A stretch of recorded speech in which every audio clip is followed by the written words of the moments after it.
Boa noite, queridos, graça e paz.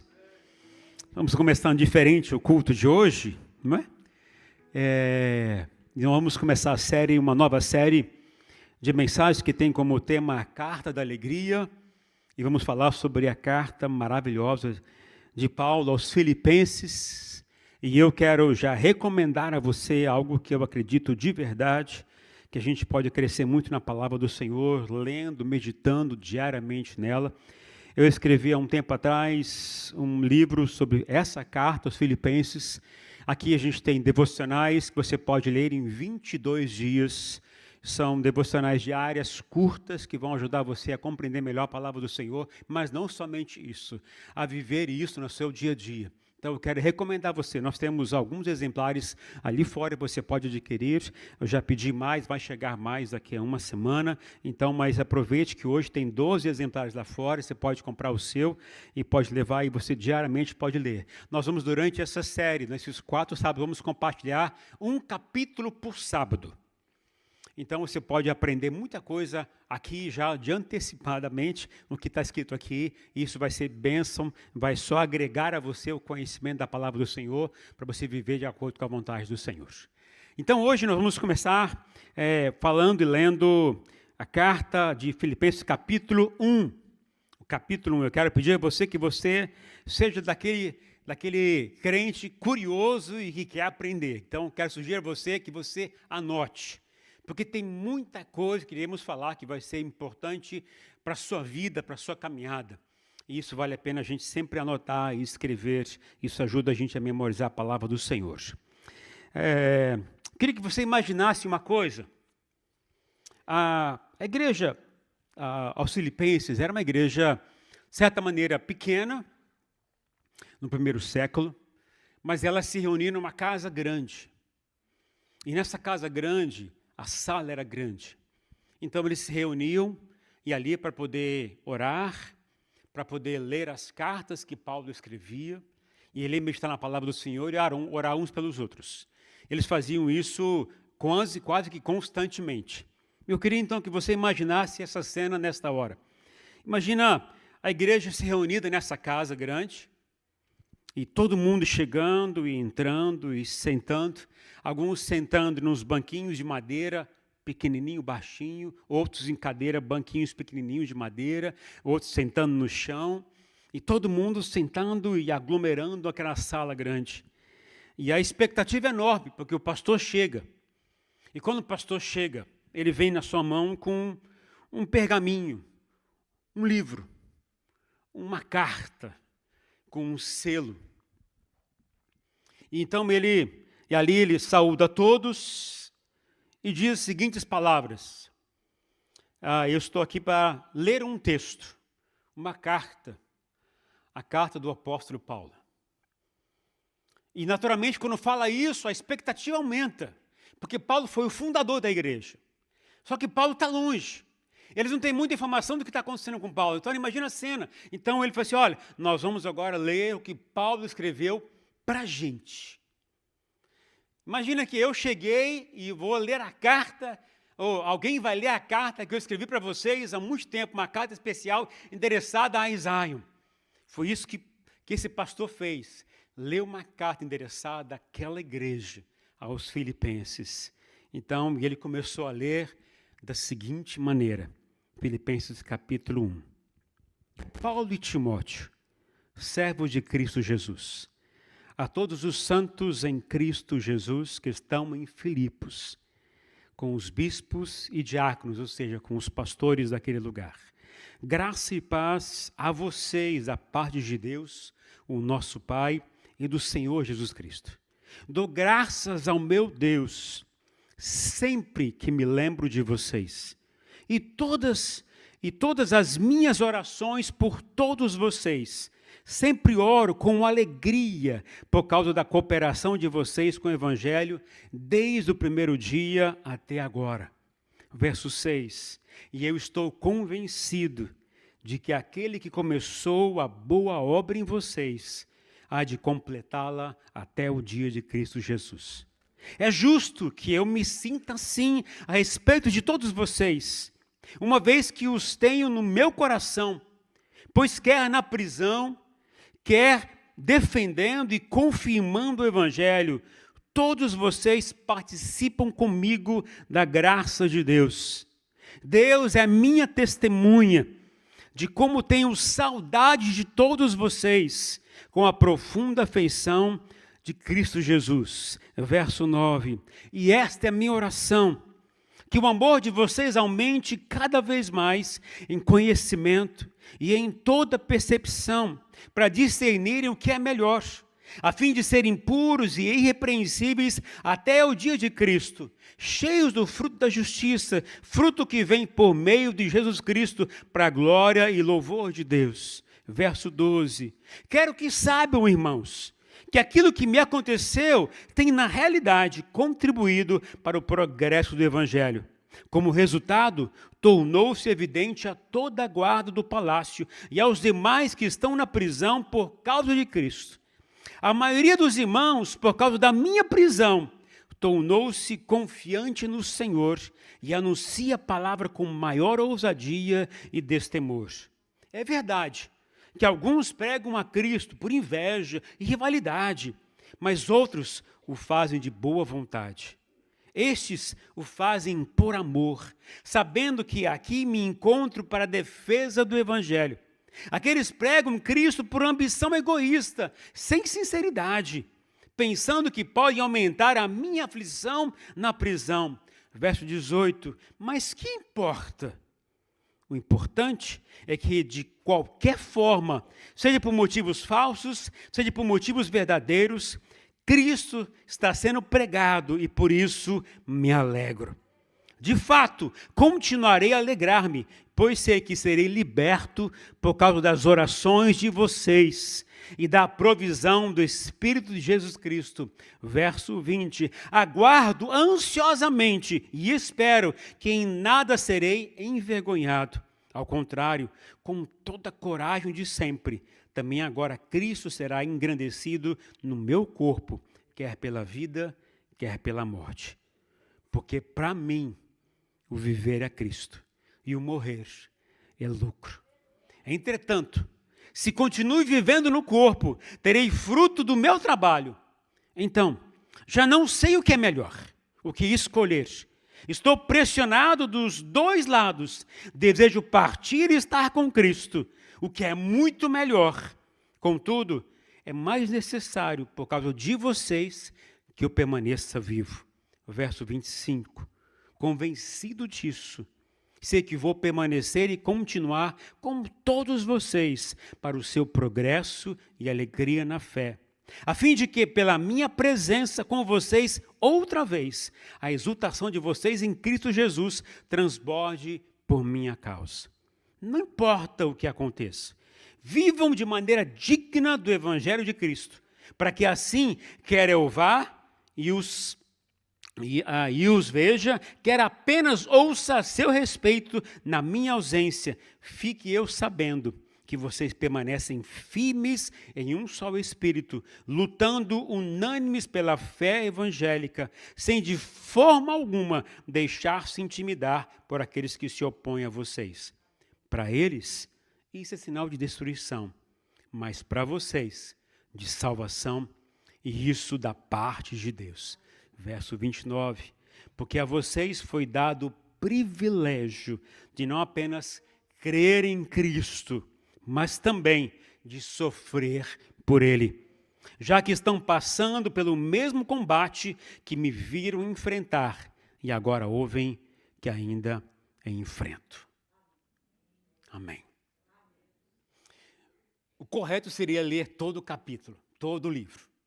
Seriam 4 capítulos, que a gente ia gastar um tempinho aqui, mas vamos fazer isso todo sábado, aqui, um capítulo por dia. Mas o que Paulo nos ensina nesse texto? Eu imagino a cena do pastor lendo isso e ele se emocionando com as palavras de Paulo. A primeira coisa que me chama a atenção, que eu quero dividir com vocês, é a alegria nas lembranças. Paulo se alegra. Isso está no versículos de 3 até o 11, né? Mas versículo 3, Paulo diz o seguinte: eu dou graças ao meu Deus sempre que me lembro de vocês. Paulo está preso. limitado, não pode ir nem vir, não tem como ele se locomover de forma alguma, mas somente está livre, a sua oração está solta, ele pode orar e ninguém pode prendê-lo nisso. Mas uma coisa ele traz na memória, as lembranças do que viveu com os irmãos de Filipos. E são ótimas lembranças, algumas duras, mas são ótimas. Quais lembranças são essas? Bom, a Bíblia não é tão explícita em detalhar quais são, mas eu posso dizer o seguinte, algumas que a gente encontra na palavra do Senhor, naturalmente passou pela mente de Paulo. Nós vamos ler em Atos capítulo 16, 3 momentos importantes de Paulo com esses irmãos de Filipos. A primeira coisa que aconteceu, que trouxe à memória a Paulo possivelmente, foi que Paulo estava na sua segunda viagem missionária. Estava viajando com eles Silas, também estava Timóteo, outras pessoas caminhando junto com eles. Mas em uma das suas paradas, ele tinha direção a ir para um rumo de uma cidade, mas ele foi impedido pelo Senhor de ir naquela cidade. Não sabemos como foi esse impedimento, mas Deus o impediu de entrar naquela cidade e pregar o evangelho. Então ele ficou na expectativa, o que vão fazer? Então mudou a rota, foi para outra cidade. E quando antes de chegar na cidade, o Espírito de Cristo também impediu mais uma vez de entrar ali. Mas por que impediu de entrar numa cidade, já que ele ia pregar a palavra do Senhor? Então naquela noite, Paulo teve uma visão. E na visão, algo extraordinário que Deus lhe deu. Apareceu diante dele um homem. Um homem. E o homem dizia para ele, passa a Macedônia e ajuda-nos. E Paulo, no dia seguinte, já chamou os irmãos e vamos para Macedônia. O que significa isso? Ele já estava até agora programando suas viagens em tudo na Ásia, região da Ásia. A Macedônia significava entrar na Europa. Ou seja, sair da rota onde está e ir para uma outra rota. Então ele pegou o navio e foi em direção a uma rota para ir para a Europa. E a primeira cidade da Europa se chama Filipos. O primeiro lugar que ele foi entrar foi em Filipos. Então a primeira coisa que traz a memória de Paulo possivelmente é o seguinte, como começou aquele trabalho? Começou a partir de uma direção de Deus para ele. A visão que Deus lhe deu, passa em Macedônia, entra lá. Que você vai ser direcionado para o ímpio para poder cumprir a palavra do Senhor. Entra lá. E a segunda coisa que aconteceu foi algo maravilhoso. Ao chegar na cidade, então o que eu vou fazer nessa cidade então agora? Está ele, Paulo e Silas ali. Então ele soube que lá tinha um grupo de mulheres orando fora da cidade, à beira de um rio. Hoje, está assim o lugar. Eita, põe lá para mim. Falhou. Isso já faz alguns anos, por isso tem nem cabelo branco não tem aqui. Tem uma frestinha aqui. Queridos, esse é o lugar que tem, põe para mim a outra foto já. Esse é o riozinho que estava as irmãs orando. Naturalmente, na época não tinha nada preparado, bem organizado, bonito, assim como está bem feitinho. Era um rio. E ali juntavam algumas mulheres. E tinha uma muito conhecida chamada Lídia. Essa Lídia, ela era empresária. Ela vendia púrpuras. Era mulher que tinha um comércio boom. Vendia não somente em Filipos, mas na região toda. E aí o interessante é que Paulo pregou e todas as mulheres se converteram, inclusive Lídia. E ela, então, tão grata pela experiência que teve com o Senhor, através da pregação de Paulo naquele lugar, que convidou ele para poder jantar em casa, ele e Silas. Então, eles foram lá na casa da Lídia, jantaram à noite, dormiram naquele lugar, eles compartilharam mais de Jesus na casa deles, e ali, então, começou a igreja em Filipos, na casa de Lídia. Isso foi algo tremendo. O avivamento não começou num templo, não começou numa sinagoga, começou num coração aberto para receber Jesus e numa casa de uma mulher. E a segunda coisa, ou um terceiro episódio que foi de lembrança para Paulo, quando Paulo, depois de pregar em Lídia, já estava começando a pregar, algumas coisas começaram a acontecer na cidade. O movimento começou a acontecer na cidade, de tamanha a pregação de Paulo. E então, alguns religiosos judeus se enfureceram com ele e colocaram ele em praça pública. Pegaram varas de madeira e começaram a bater neles. o açoitaram demais os dois. E conseguiram, pela lei, prendê-los. Acorrentaram, colocaram eles num tronco. Colocaram corrente nos pés e nas mãos. Vai para mim agora lá, por favor, Nathan. A gente foi lá também. Supostamente o lugar onde Paulo foi preso. A outra foto para mim, a outra. Foi nesse lugar que ele ficou. Junto com não sei quantos homens lá dentro presos. E ele então, todo ferido, machucado, cheio de ferida nas costas, braços, pés acorrentados.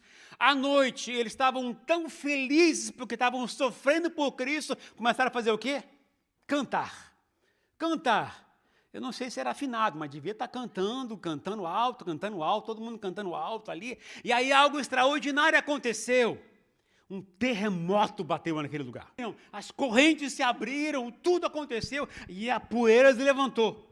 O carcereiro entrou em pânico, porque ele sabia que se um preso saísse, ele estaria morto pelo império. Mas nessa hora que a poeira se levantou, o carcereiro pegou uma espada e ia se matar. Paulo viu e disse: não faça nada mal contra você. Não faça-lhe mal. Todos estamos aqui. Então o carcereiro chegou perto de Paulo: o que eu faço para ser salvo? E Paulo disse: crê em Jesus Cristo e será salvo você e toda a sua casa. Depois daquele momento, o carcereiro pegou Paulo, levou para a casa dele, curou das suas feridas. E Paulo pôde pregar o evangelho para toda a família e todo mundo ao redor. E ali depois foi batizado por muita gente, foi batizada naquele momento. E mais uma vez o evangelho então cresce. A partir de um momento terrível de dor, prisão, mas a partir de um livramento tremendo da parte do Senhor para eles. Trouxe livramento.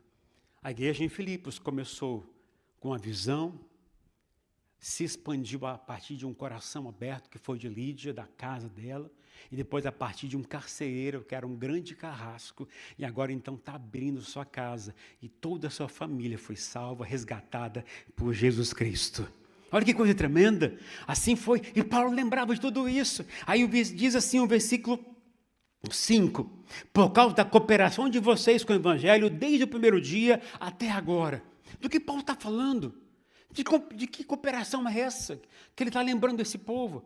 Queridos, essa igreja é uma igreja pequena, pobre, não era das mais prósperas, não tinha muito recurso, mas enquanto Paulo estava lá em Tessalônica, passando necessidades, essa igreja levantou 2 ofertas e enviou para Paulo, lá em Tessalônica.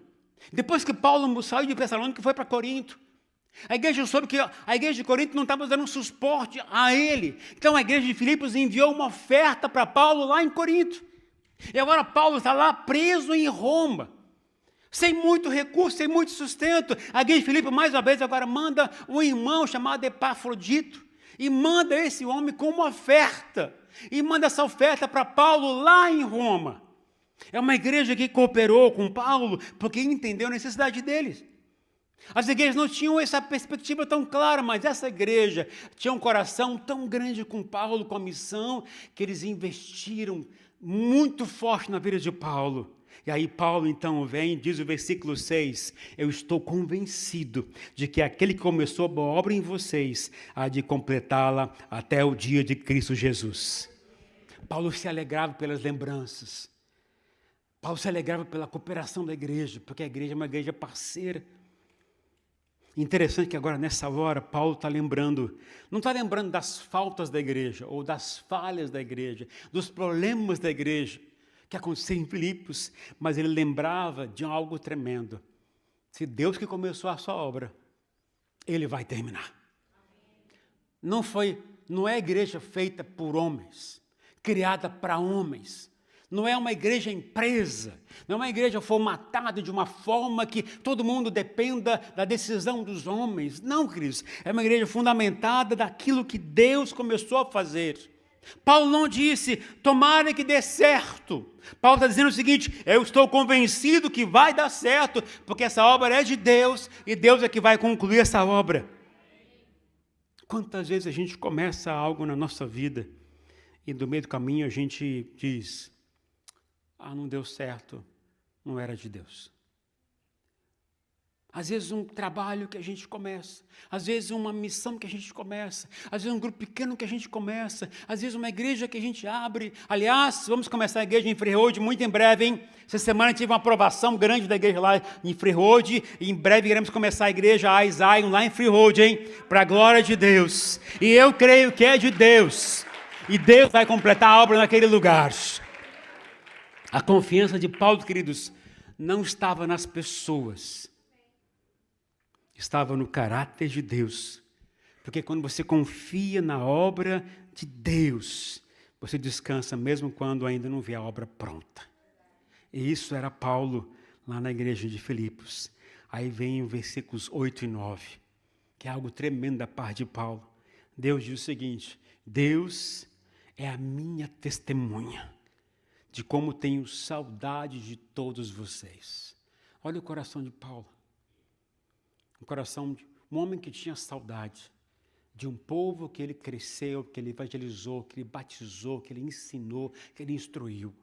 Ele tinha saudade desse povo com a profunda afeição em Jesus Cristo. E esta é a minha oração, que o amor de vocês aumente cada vez mais em conhecimento e em toda percepção. A saudade de Paulo não lhe deu um sentimento de dor, nem tristeza. A saudade que Paulo tinha desse povo o levou a orar, a clamar por eles, a buscar a Deus em favor deles e a fazer uma oração linda, está no versículos 9 a 11 que nós lemos aqui no começo. Esta é a minha oração por vocês, irmãos de Filipe.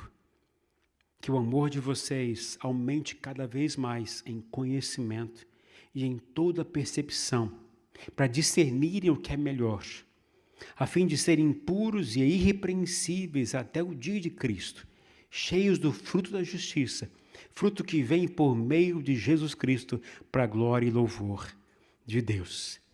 Que oração é essa, gente? Que oração é essa de Paulo? Paulo está preso. E ele não pede para que os irmãos orem pela liberdade deles, apesar que ele já estava orando por isso. Mas o foco de Paulo não é ele, não é as suas aflições, não é as suas dores, não é os seus problemas, não é a sua prisão. O foco de Paulo é neles, é nos irmãos, é na igreja, naquela que está seguindo o propósito de Deus. Ele ora para que essa igreja cresça espiritualmente, cresça no amor uns pelos outros. Ou seja, Paulo está dizendo o seguinte: olha, vocês já me amam, vocês amam o evangelho que eu preguei a vocês, isso é bênção, continue assim, mas eu quero que vocês avancem nisso, que vocês aumentem isso, aumente o amor de vocês uns pelos outros, que isso seja tão maduro, de tal maneira que ganhe profundidade, que ganhe mais sabedoria, que vocês saibam discernir o que é certo e o que é errado. Que não gaste energia com quem não precisaria gastar energia, mas foque em demonstrar amor cada vez mais pelas pessoas que você ainda não conhecem. Que seja isso com vocês e que o Espírito Santo guie vocês por tudo que vocês forem fazer. Essa é a oração de Paulo pelaquela igreja. E eu quero pedir que você se levante nesta hora. Eu queria que vocês fechassem os seus olhos. E eu quero transformar essa oração agora numa minha oração por vocês. Meu Pai, hoje eu oro em favor da minha família espiritual, a Zion. Que o amor entre nós cresça mais e mais, Senhor. Que seja um amor verdadeiro, cheio de graça e de sabedoria. Senhor, não quero que seja um amor raso ou de aparência, mas um amor que vem do teu coração, que sabe acolher, corrigir, perdoar e recomeçar, Senhor. Senhor, ensina-nos a discernir o que é melhor.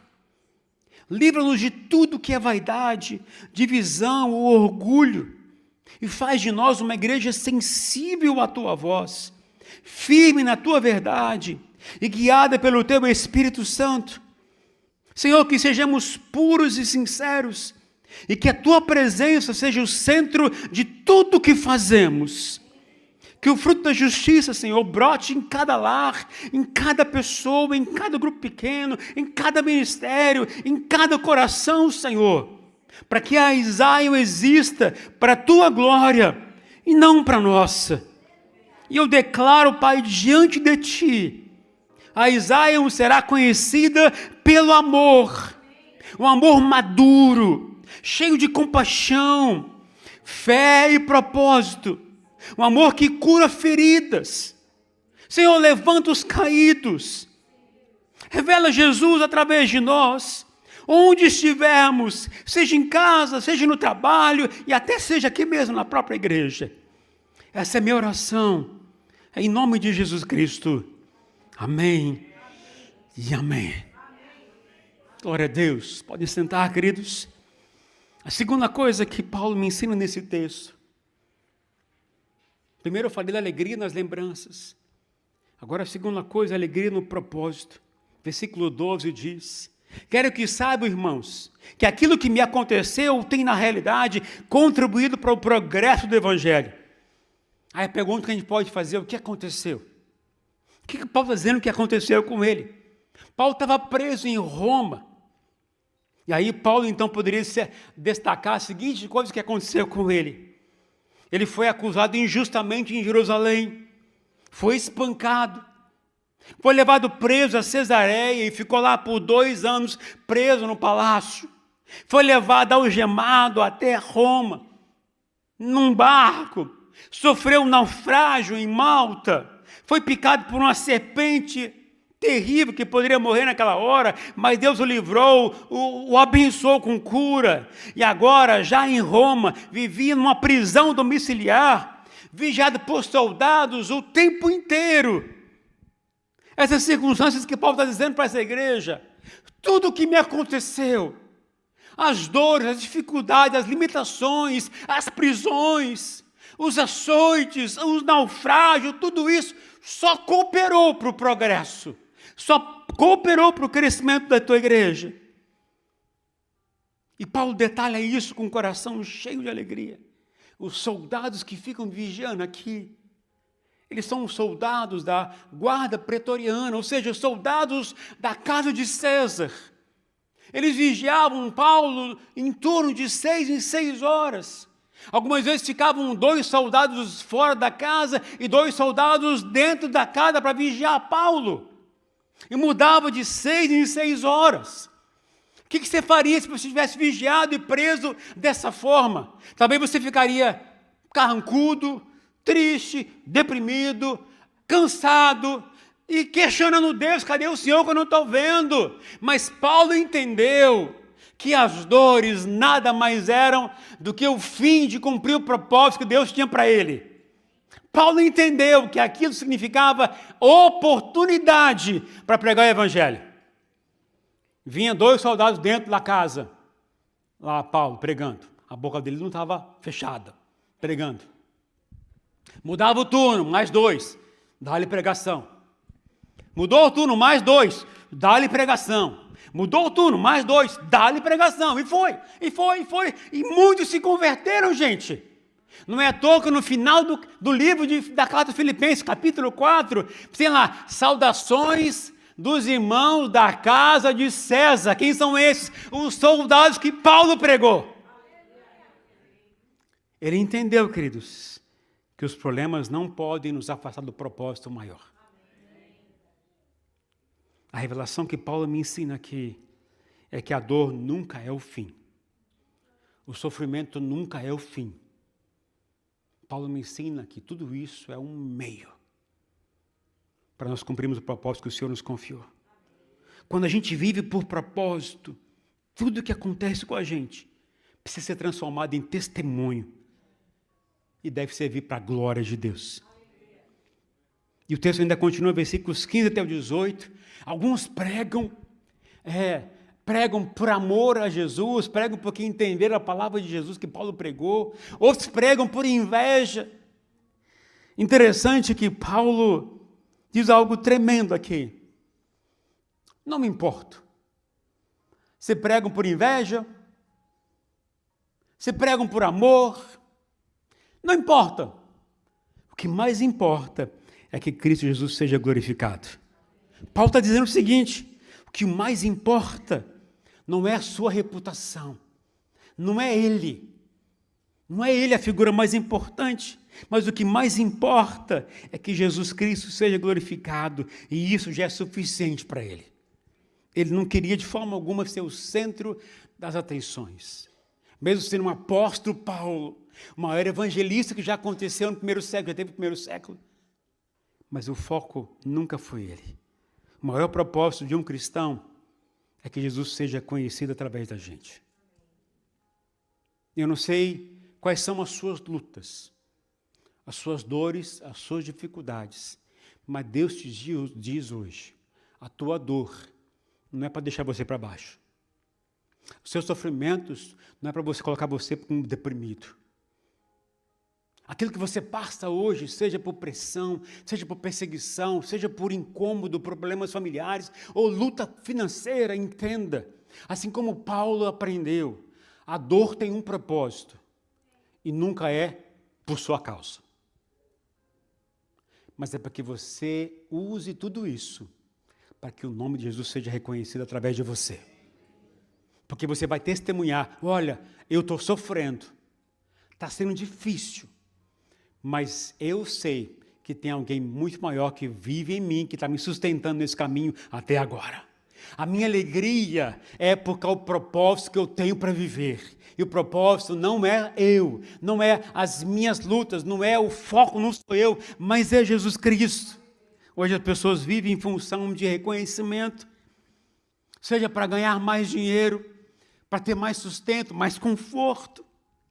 Mas Paulo nos ensina o que é mais importante: que Cristo seja revelado em tudo que a gente faz.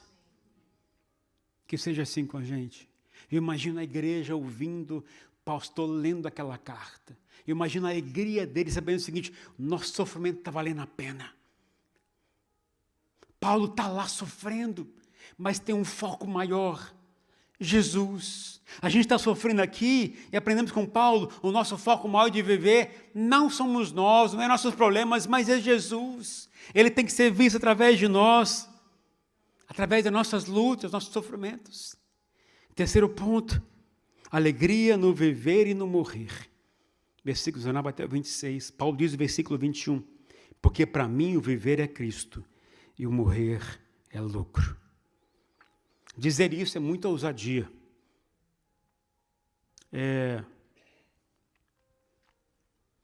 Quem está pronto para morrer aqui agora?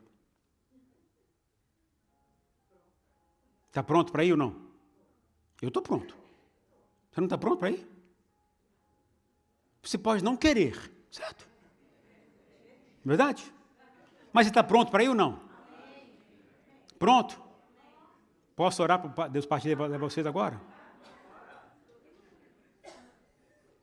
Paulo disse algo tremendo, gente. Paulo não está com medo da morte. Ele fala da morte com serenidade, mas ele fala da vida com propósito. Ele não teme o fim, porque para ele o fim é Jesus Cristo. Algo que Deus falou muito comigo nesse texto é que quem vive por Cristo não teme o que pode perder, porque já entregou tudo para Jesus. Paulo entendeu que a vida não é sobre quanto tempo a gente tem para viver aqui. Paulo entendeu que a vida consiste sobre para quem a gente vive. Quando a gente entende isso, a gente muda a chave na nossa cabeça. Porque, com quanto tempo eu vou viver? Mas para quem que está vivendo?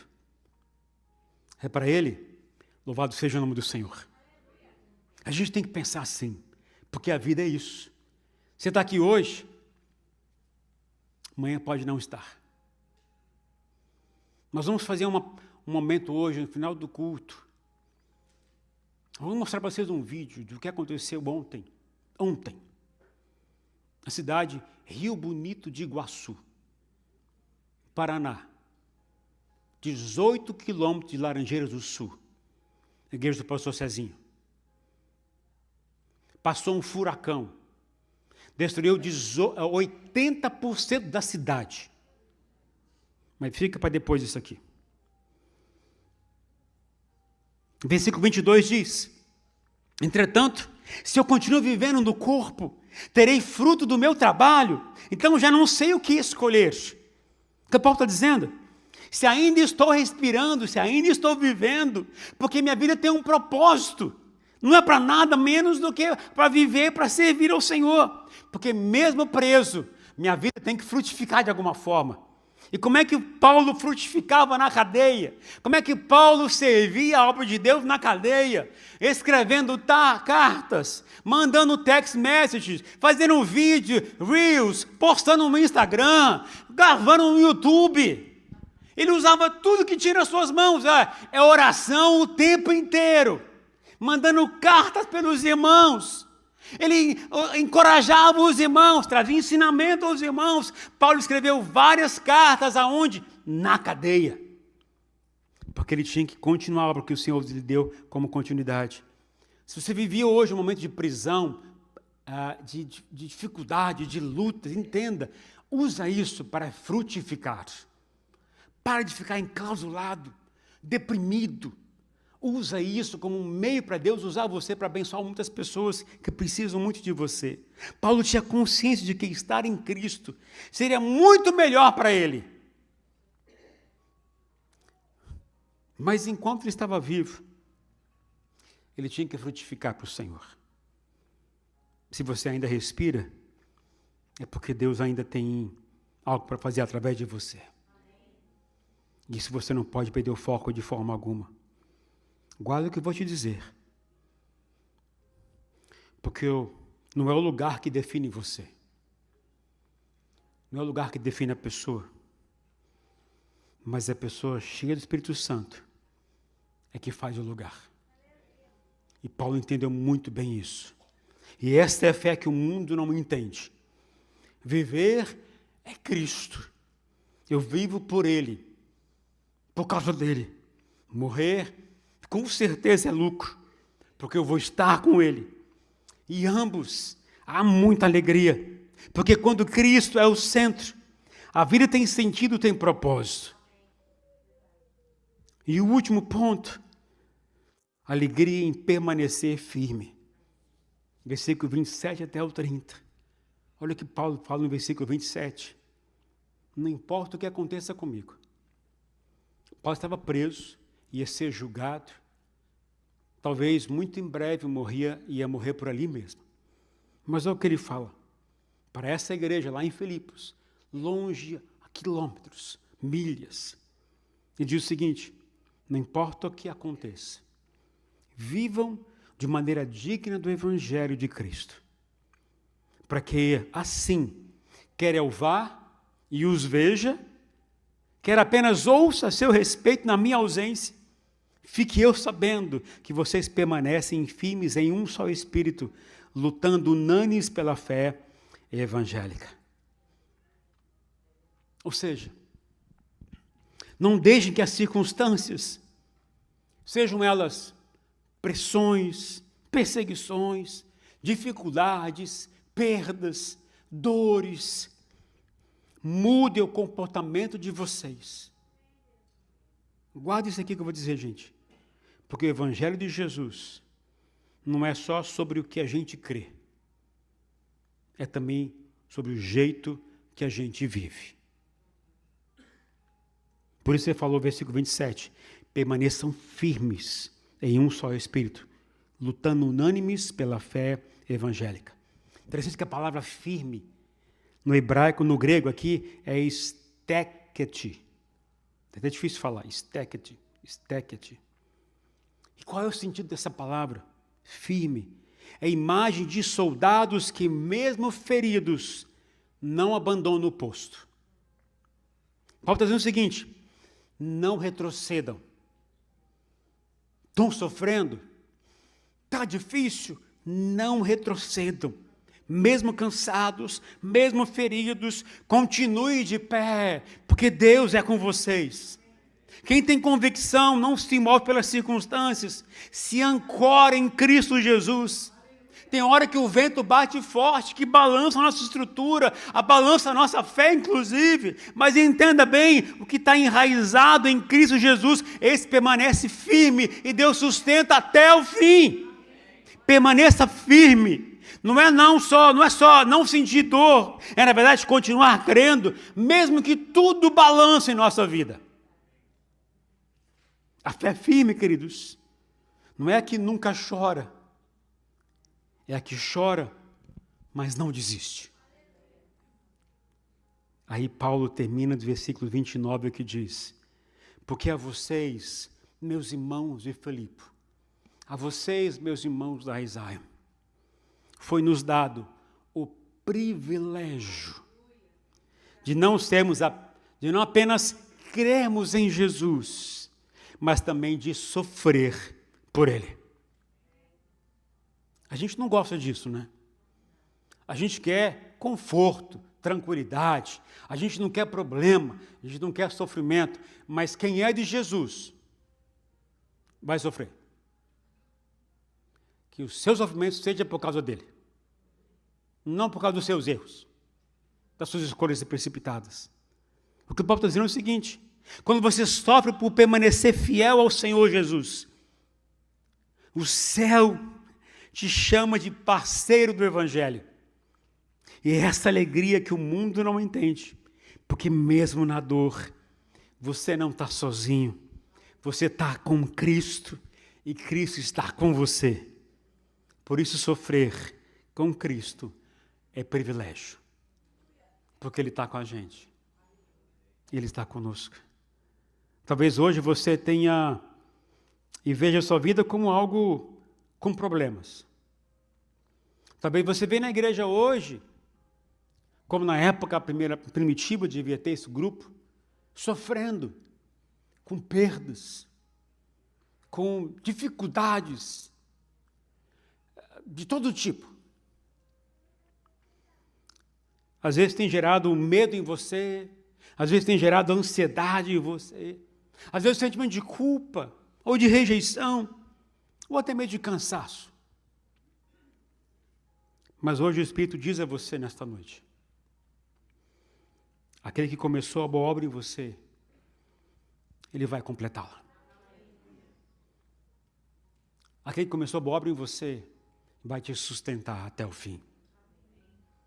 Pode estar difícil, pode estar dolorido, os problemas podem ser muito grandes, mas assim como Paulo diz para essa igreja, eu digo a você: permaneça firme no Senhor. A dor virá, o sofrimento virá, as dificuldades serão grandes em muitos momentos da vida, mas não desanima. Deus ouve sua oração, Deus socorre você na hora que você precisa, Ele sustenta você até o final.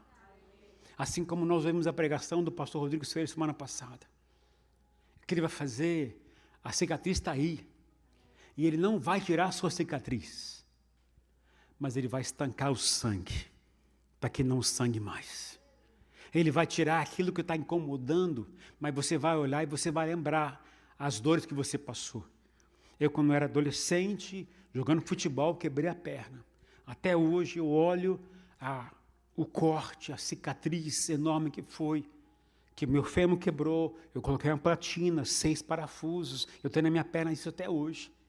Mas eu não lembro da dor mais. Eu lembro do que aconteceu, do rapaz que me derrubou no chão, que o raio caiu na cabeça dele. Não, estou brincando. Eu lembro do que aconteceu, mas eu não sinto mais dor. Mas quando eu olho a cicatriz, eu lembro do que aconteceu. Mas aquilo não dói mais. Assim é com a gente em Cristo Jesus. Paulo foi levado a açoites com varas. Suas costas estavam todas cheias de feridas. Braços e pernas feridos com as correntes. Mas ele não parou de louvar. Ele não parou de adorar. Ele não parou de exaltar o nome do Senhor. Não significa que ele não sofreu. Não significa que ele não chorou. Não significa que ele sentiu dor, sentiu muita dor. Mas ele estava ali para dizer o seguinte: Senhor, me ajuda a permanecer em pé. É isso que Deus fala com a gente nesta noite. Por isso eu te convido, vamos ficar em pé nesta hora, por favor. O louvor já pode vir na frente.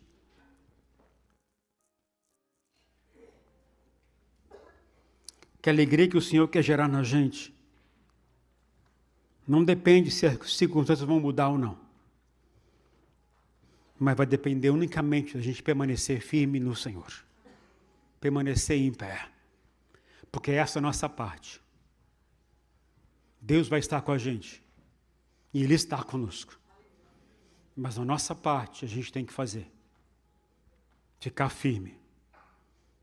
Respirar fundo. Continuar a clamar. Mesmo que Deus não responda do jeito que a gente quer. Continue a buscar. Não desista de Deus. Não largue o propósito de Deus na sua vida. Entenda que Deus quer gerar em você uma alegria que você nunca sentiu. E essa alegria, ela vem, sabe quando, gente? Quando a gente passa sofrimento. Não é quando as coisas estão tranquilas, na bonança, não. Porque isso aí é passageiro. Mas a alegria, quando é gerada no meio da dor, do sofrimento, ela se sustenta e gera em nós uma convicção que nunca teve na vida. E sabe o que é melhor? As pessoas ao nosso redor vão ver que vocês são diferentes, assim como era Paula.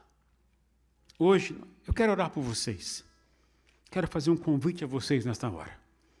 E o convite é simples. Está difícil para você?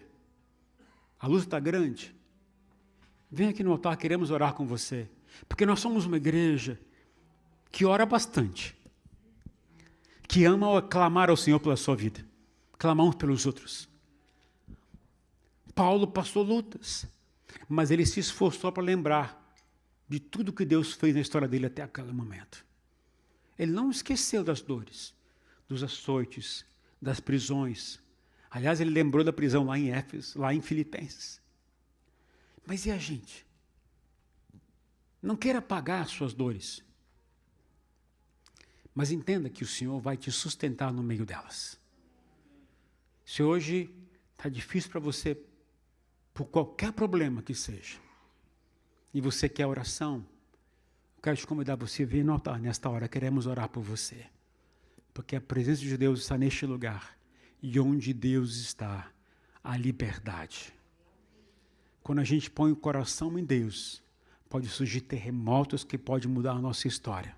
Ou de repente Deus pode vir e chacoalhar a gente de tal maneira que a gente vai esquecer aquilo que a gente passou, mas não para apagar, mas para lembrar que tem alguém com a gente, que nos sustenta o tempo inteiro.